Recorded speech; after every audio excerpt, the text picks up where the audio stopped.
वो रात थी 16 दिसंबर 2007 की। मैं मुंबई पुणे एक्सप्रेसवे पर तकरीबन 100 के ऊपर की स्पीड से मुंबई वापस आ रहा था। बारिश में गाड़ी तेज चलाने का मजा ही कुछ और है। पर मेरी लाइफ में आगे क्या होने वाला था मुझे उसका बिल्कुल भी अंदाजा नहीं था। मैं मस्त बारिश को चीरता हुआ गाड़ी दौड़ा रहा था कि अचानक मेरा ध्यान पेट्रोल इंडिकेटर पर गया एंड आई रियलाइज कि पेट्रोल लगभग खत्म हो चुका है। एज एक्सपेक्टेड अगले 10 सेकंड में ही गाड़ी बंद पड़ गई। Oh hell, the only way out was डब्बा लेकर पेट्रोल पंप तक जाओ और वापस आओ। तेज बारिश और 5 किलोमीटर का वॉक। खैर डब्बा लेकर बाहर बारिश में निकला।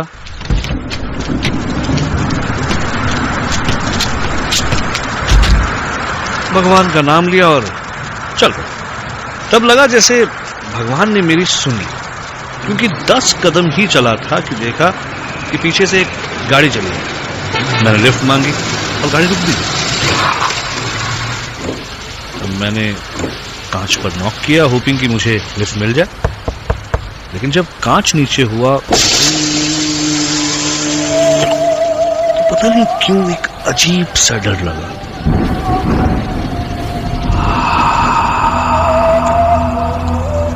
अंदर झांक के देखा तो सिर्फ एक बूढ़ा आदमी गाड़ी चला रहा था। नीला सूट, नीली हैट और बड़ी बड़ी आंखें।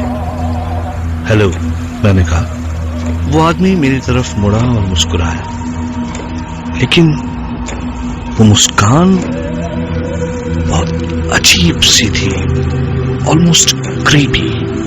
और तब उसने अपना मुंह खोला और उस आदमी की आवाज सुनकर ऐसा लगा मानो किसी ने मेरी पीठ पर बर्फ डाल दिया। उसने कहा, हेलो।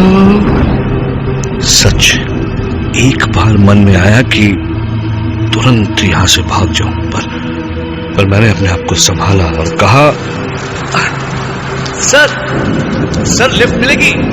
मुझे आगे 5 किलोमीटर तक जाना है, एक पेट्रोल पंप तक। उस आदमी ने अपनी उसी ही पतली और अजीब सी आवाज में जवाब दिया, जरूर आओ, बैठो। Thank you sir. मैंने एक लंबी सांस ली और गाड़ी में बैठ गया। कई बार कैसे होता है ना, वो कुछ करते ही मन से आवाज आती है कि गलत किया बॉस, गलत किया। बस वैसी ही आवाज मेरे मन में आ रही थी।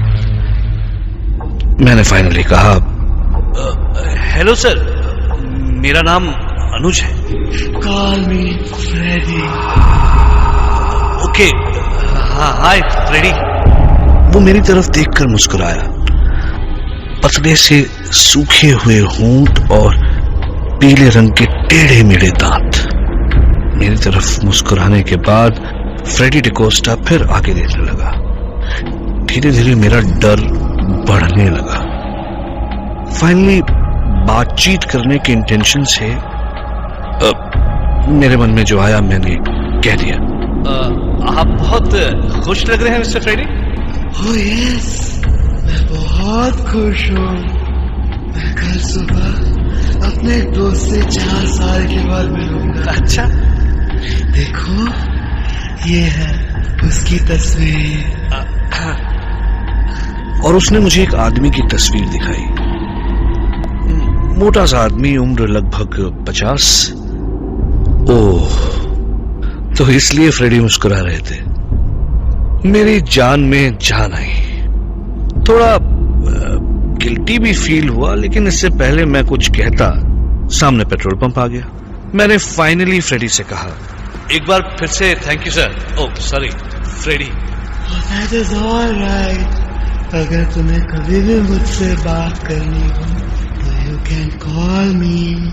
और मेरे हाँ या ना कहने से पहले ही उसने अपनी जेब से कुछ कागजों का बंडल निकाला। काफी पुराने कागज थे वो, और उनमें से उसने एक कागज का कोना फाड़ा और उसमें लिखा फ्रेडी डिकोस्टा और अपना टेलीफोन नंबर और बैंड्रा वेस्ट का अपना एड्रेस। मुझे कागज दे दिया। मैं जैसे ही उतरा उसने अपनी उसी डरावनी आवाज में कहा, फिर मिलेंगे।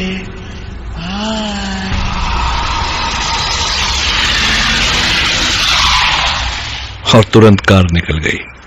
मैं उसके तुरंत बाद अपने कपड़ों को बचाते हुए पेट्रोल पंप में घुसा। वहां खड़े पेट्रोल अटेंडेंट ने मुझे देखकर पूछा, क्या साहब आपकी गाड़ी बंद पड़ गई है क्या? हाँ यार, तो अच्छा हुआ कि लिफ्ट मिल गई। लिफ्ट? काय का लिफ्ट साहब? आप कितने दूर से चलते आ रहे? सही मायने में मुझे अब डर लग रहा था। भाई मैं पेट्रोल पंप के सामने एक गाड़ी से उतरता हूं और पेट्रोल पंप के अटेंडेंट को दिखाई नहीं देता। ये बात बहुत अजीब थी। मैं जैसे तैसे अपनी गाड़ी तक पहुंचा और गाड़ी चलाते हुए फाइनली घर आ गया। अगले दिन सुबह उठकर ऐसे लगा मानो कि सब तो सपना था। लेकिन मॉर्निंग न्यूज में कुछ देखा तो सब कुछ याद आ गया। एक प्लेन क्रैश की न्यूज टीवी पर आ रही थी। मरने वालों की फोटोग्राफ्स दिखाई जा रही थी और उसमें से एक मरने वाली की तस्वीर थी। मैं तुरंत पहचान गया उसे। मुझे बहुत बुरा लगा। अरे ये आदमी तो वही है जिससे फ्रेडी डिकोस्टा 4 साल बाद मिलने वाला था। मैंने तुरंत वो कागज ढूंढा और उस नंबर पर कॉल किया। एक औरत ने फोन उठाया और मैंने कहा कि फ्रेडी डिकोस्टा से बात कर सकता हूँ। तो उस औरत ने गुस्से में कहा, What nonsense? क्या मजाक है ये? और फोन रख दिया। मुझे बड़ा अजीब लगा। मैंने फिर से कॉल लगाया। हेलो, अपनी मालकिन या मालिक को फोन दीजिए। और ये कोई बात करने का तरीका है? सामने से औरत ने मुझसे भी ज्यादा गुस्से में कहा, Do you know? आप मेरे हस्बैंड फ्रेडी डिकोस्टा के बारे में बात कर रहे हैं, जिन्हें मरे 4 साल हो चुके हैं। मुझे अचानक ऐसे लगा जैसे मैं अपनी सीट के अंदर ही धंसता जा रहा हूं। कुछ समझ नहीं आया। गला सूख गया। कल रात जो मुझे मिला, कहीं वो फ्रेडी का। अब सिर्फ एक ही चारा बाकी था कि मैं उसकी बीवी से जाकर मिलूं।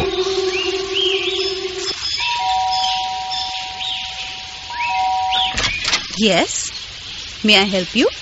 जी, मेरा नाम अनुज है। वो मैंने आपसे फोन पर बात की थी आपके हस्बैंड फ्रेडी के तुम जाते हो या मैं पुलिस को बुलाऊं? नहीं, मेरी बात सुनिए प्लीज। मेरा विश्वास कीजिए, मैं कल रात को उनसे मिला था और मेरी उनसे बात हुई थी। I'll call पुलिस अगर तुम इधर से नहीं गया तो। प्लीज मैडम बात सुनिए। वो उनका कट कुछ 6 फुट का था। वो पतले से बड़ी बड़ी आंखें और उन्होंने वो ब्लू सूट पहना था, ब्लू हैट भी। औरत तुरंत रुक गई, दरवाजा खोला और मुझे देखती रह गई और थोड़ी देर बाद बोली, मैंने दफनाते हुए यही कपड़े पहनाए थे उन्हें। तब उन्होंने मुझे बताया कि 4 साल पहले आज ही के दिन फ्रेडी डिकोस्टा ने खुदकुशी कर ली थी। यानी आज उन्हें मरे हुए 4 साल हो चुके थे। पहले रोज सुबह उठकर मेरे को आई लव यू बोला करता था, लेकिन एक दिन सुबह आई लव यू के बदले उनके मरने की खबर मिली। 4 साल से तड़प रही हूँ कि मेरा फ्रेडी फिर मेरे को आई लव यू बोलेगा। I was shocked। ये सब क्या हो रहा है? उनकी वाइफ मुझे उनकी कब्र तक ले गई। मुझे बहुत अजीब और बहुत ज्यादा डर लग रहा था। फ्रेडी के बारे में हर बात मिली, लेकिन एक चीज नहीं मिली, उनकी आवाज। उनकी वाइफ ने कहा कि हाँ, उनकी आवाज तो। मैंने कहा एकदम अजीब सी, पतली सी और फटी हुई सी आवाज थी, राइट? तो उन्होंने कहा नहीं, उनकी आवाज तो मोटी थी। तब अचानक उनका चेहरा एकदम सफेद हो गया और उन्होंने कहा, तुम जानता है मेरा हस्बैंड कैसे सुसाइड किया? अपने गले पे गोली चलाकर। इसीलिए उनकी आवाज। मेरे चक्कर बढ़ते जा रहे थे।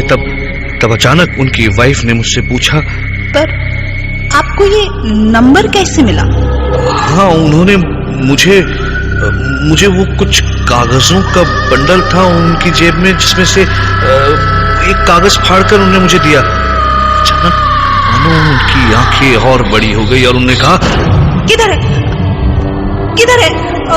मुझे वो कागज दे दो अभी, प्लीज मुझे वो कागज दे दीजिए। देखिए इसमें लिखा है फ्रेडी डिकोस्टा, ये फोन नंबर और ये एड्रेस। उस कागज को उन्होंने कुछ ऐसे छुआ जैसे कोई बहुत कीमती चीज हो, और उन्होंने कहा,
आपसे वो कह रहे हैं कि